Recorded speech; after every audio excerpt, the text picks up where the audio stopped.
chegou o momento de também incluir nessa modelagem os padrões de observabilidade em arquiteturas de microservices.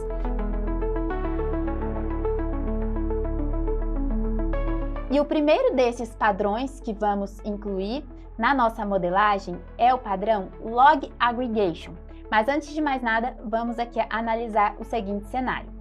Em cada um desses microservices, eu coloquei alguns arquivos representando os registros de logs que vão sendo gerados a todo instante, conforme os microservices vão realizando cada qual os seus devidos processamentos. E considerando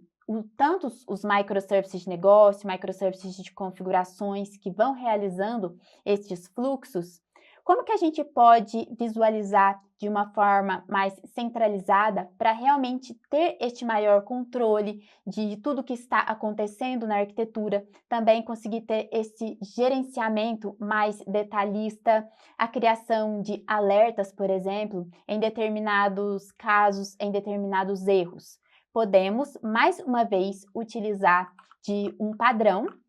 para a nossa arquitetura, que é centralizar esses logs em uma base utilizando da implementação do padrão Log Aggregation. Novamente, aqui a gente consegue visualizar que essa base de logs, ela está também aqui representada, conectando a cada um desses microservices, já que ela também é uma que faz parte das questões de preocupações transversais. E todos os arquivos, os registros de logs que estavam espalhados por estes microservices estão juntamente nessa base, pois dessa forma conseguimos, de uma forma mais centralizada, ter todo este controle. E assim, novamente, podemos utilizar dos projetos Spring, também de todo o suporte deste framework, para criar, para gerar todos esses registros e também para implementar o Log Aggregation, que é essa agregação de registros de logs.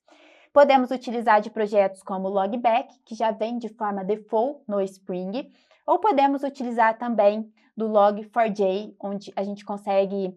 também uma melhor performance, um menor overhead, e assim esses registros eles vão sendo gerados a todo tempo, e conforme eles vão sendo gerados, temos que estruturar estes logs e enviá-los para essa base de logs. E para armazenar todos esses logs, para visualizar estes logs, podemos utilizar de ferramentas como a plataforma Elastic, por exemplo, onde podemos utilizar do Elasticsearch para armazenar todos esses logs, podemos utilizar do Kibana para criar todas as camadas de visualização desses logs e também implementar de forma melhor, conforme as necessidades, essas camadas de visualização para realmente ter este controle de tudo que está acontecendo na arquitetura.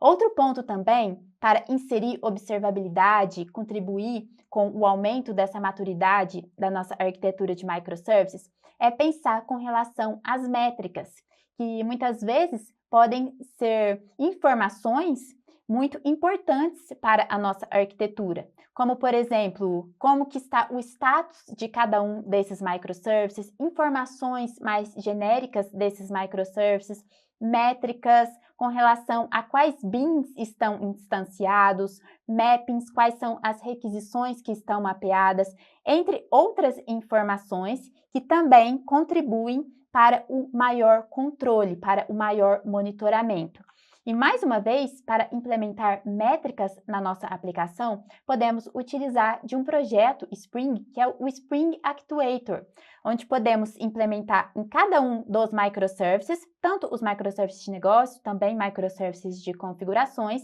e assim a gente consegue ter disponível para uso uma série de APIs de endpoints com todas essas informações necessárias que a gente consegue extrair deste projeto.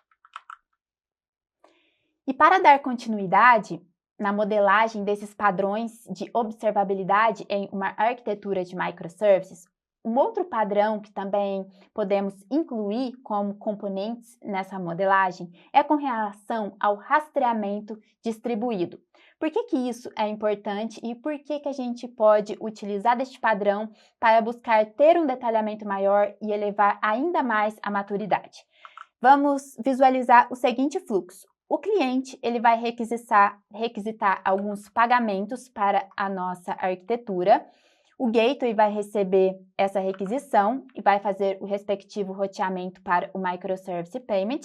Só que aqui, vamos considerar que o Microservice Payment ele tem uma determinada regra de negócio que antes de retornar essa request para o cliente como uma resposta, ele vai precisar internamente fazer uma consulta no Microservice User. E assim, a gente consegue visualizar que este processo, essa requisição, ela se desdobrou para mais de um microservice, pois não foi só o microservice de pagamento que foi acionado, mas também o Microservice User. E assim, como que a gente consegue visualizar realmente o que está acontecendo ou quais os microservices que estão realmente participando de determinadas operações?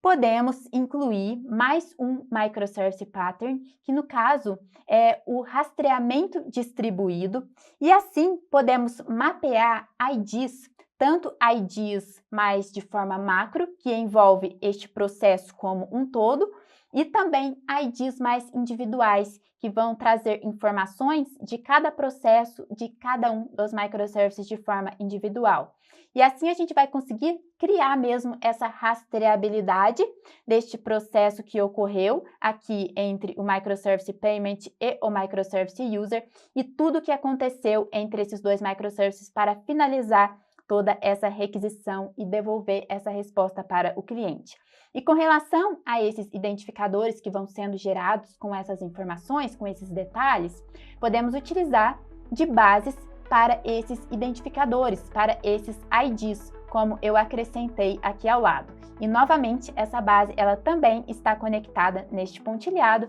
já que se trata também da conexão às preocupações transversais.